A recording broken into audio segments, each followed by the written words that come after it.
हमारे शानदार स्वागत और आतिथ्य सत्कार के लिए मैं राष्ट्रपति श्री का हार्दिक आभार व्यक्त करता हूं। आज उज्बेकिस्तान का इंडिपेंडेंस डे है। कल किर्गिस्तान का राष्ट्रीय दिवस था। इस अवसर पर मैं दोनों लीडर्स को बधाई और शुभकामनाएं देता हूं।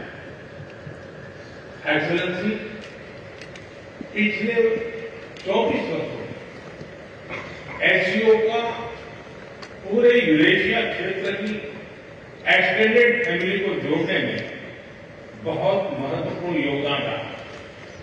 भारत ने एक सक्रिय सदस्य के रूप में हमेशा कंस्ट्रक्टिव और सकारात्मक भूमिका निभाई है। एससीओ को लेकर भारत की सोच और नीति 3 मुख्य स्तंभों पर आधारित है। एससीओ, एस सिक्योरिटी, सी कनेक्टिविटी, ओ अपॉर्चुनिटी।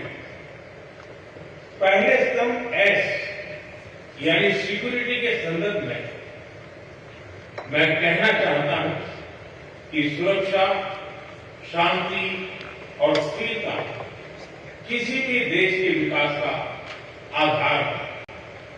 किंतु इस मार्ग में आतंकवाद, अलगाववाद और अतिवाद बड़ी चुनौतियां हैं।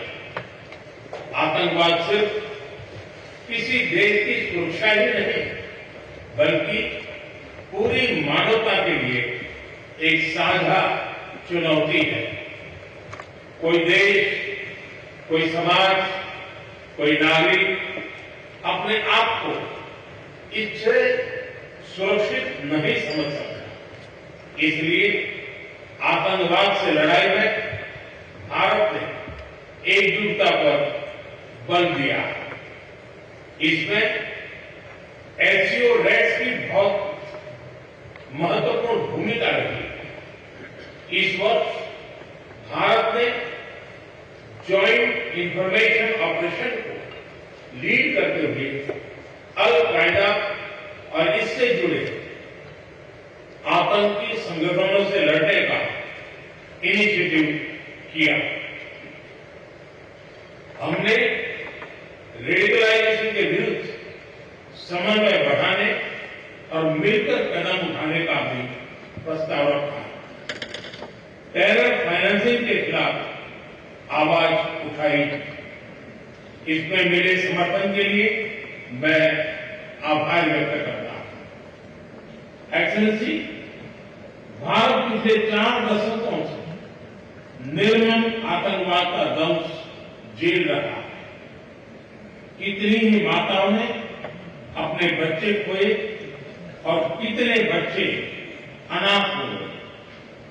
हाल ही में हमने पहलगाम में टेररिज्म का बहुत ही घिनौना रूप देखा।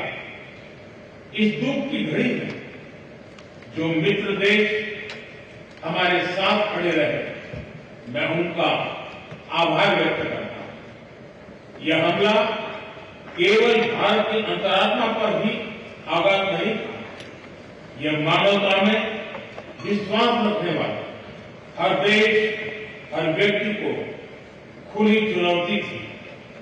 ऐसे में प्रश्न उठना स्वाभाविक है, क्या कुछ देशों द्वारा आतंकवाद का खुलेआम समर्थन हमें स्वीकार्य हो सकता है? एक्सेलेंसी, हमें स्पष्ट रूप से और एक स्वर में कहना होगा कि आतंकवाद पर कोई भी डबल स्टैंडर्ड स्वीकार्य नहीं होंगे। हमें मिलकर आतंकवाद का हर रंग में, हर रूप में विरोध करना होगा। ये मानवता के प्रति हमारा दायित्व है। एक्सेलेंसी, अब मैं दूसरे स्तंभ सी यानी कनेक्टिविटी पर अपने विचार रखना चाहूंगा। भारत का हमेशा से मत रहा है कि मजबूत कनेक्टिविटी से केवल व्यापार ही नहीं बल्कि विश्वास और विकास के द्वार भी खुलते हैं। इसी सोच के साथ हम चाबहार पोर्ट और international north south transport corridor जैसे इनिशिएटिव पर काम कर रहे हैं। इनसे हम अफगानिस्तान और मध्य एशिया के साथ संपर्क बढ़ा सकते हैं। हमारा मानना है कि कनेक्टिविटी के हर प्रयास में संप्रभुता और क्षेत्रीय अखंडता का सम्मान होना चाहिए। यही एससीओ चार्टर के मूल सिद्धांतों में भी विदित है। Connectivity that bypasses sovereignty, losing trust and meaning. Excellency, तीसरा स्तंभ है ओ यानी opportunity. Opportunity for cooperation and reform. 2023 में भारत की अध्यक्षता के दौरान नई ऊर्जा और विचारों का संचार हुआ। स्टार्टअप्स और innovation, traditional medicine, youth empowerment, digital inclusion और शेयर्ड बुद्धिस्ट हेरिटेज जैसे नए विषयों को अपने सहयोग में जोड़ा। हमारा प्रयास था कि एससीओ को सरकारों के परे भी ले जाए। सामान्य मानवी, यंग साइंटिस्ट, स्कॉलर्स और स्टार्टअप को भी आपस में जोड़े। हमारे पीपल टू पीपल टाइम को दृढ़ता देने के लिए मैं आज एक और सुझाव रखना चाहूंगा। एससीओ के अंतर्गत एक सिविलाइजेशन डायलॉग फोरम बनाया गया।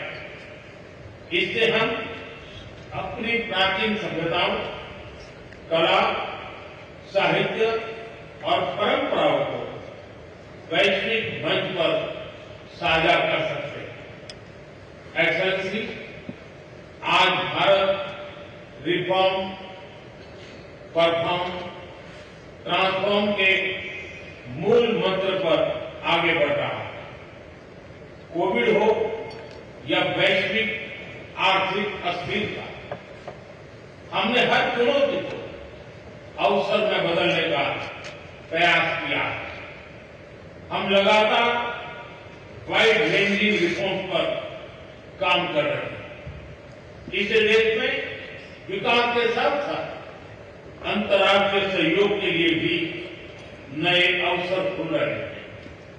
मैं आप सभी को भारत की विकास यात्रा से जुड़ने के लिए आमंत्रित करता हूं। एक्सेलेंसी, यह खुशी की बात है कि एससीओ भी समय के अनुरूप इवॉल्व हो रहा है। ऑर्गेनाइज्ड क्राइम, ड्रग ट्रैफिकिंग और साइबर सिक्योरिटी जैसे समकालीन चुनौतियों से निपटने के लिए 4 नए केंद्र बनाए जा रहे हैं। हम इस रिफॉर्म ओरिएंटेड माइंडसेट का स्वागत करते हैं। वैश्विक संस्थानों में रिफॉर्म्स के लिए एससीओ सदस्य आपसी सहयोग बढ़ा सकते हैं। संयुक्त राष्ट्र की 80वीं वर्षगांठ के अवसर पर हम एकमत होकर यूएन रिफॉर्म का आह्वान कर सकते हैं। ग्लोबल साउथ की आकांक्षाओं को आउटडेटेड फ्रेमवर्क में कैद रखना भावी पीढ़ियों के प्रति घोर अन्याय है। नई पीढ़ी के बहुरंगी सपनों को हम पुराने जमाने की ब्लैक एंड व्हाइट स्क्रीन पर नहीं दिखा सकते। स्क्रीन बदलनी ही होगी। एचसीओ मल्टीलेटरलिज्म और इंक्लूसिव वर्ल्ड ऑर्डर का मार्गदर्शक बन सकता है। मुझे खुशी है कि इस महत्वपूर्ण विषय पर आज एक स्टेटमेंट जारी किया जा रहा है। एक्सेलेंसी, हम सभी पार्टनर्स के साथ समन्वय और सहयोग के साथ आगे बढ़ रहे हैं। मैं एससीओ के अगले अध्यक्ष किर्गिस्तान के राष्ट्रपति और मेरे मित्र प्रेसिडेंट जपारोव को शुभकामनाएं देता हूं। बहुत बहुत धन्यवाद।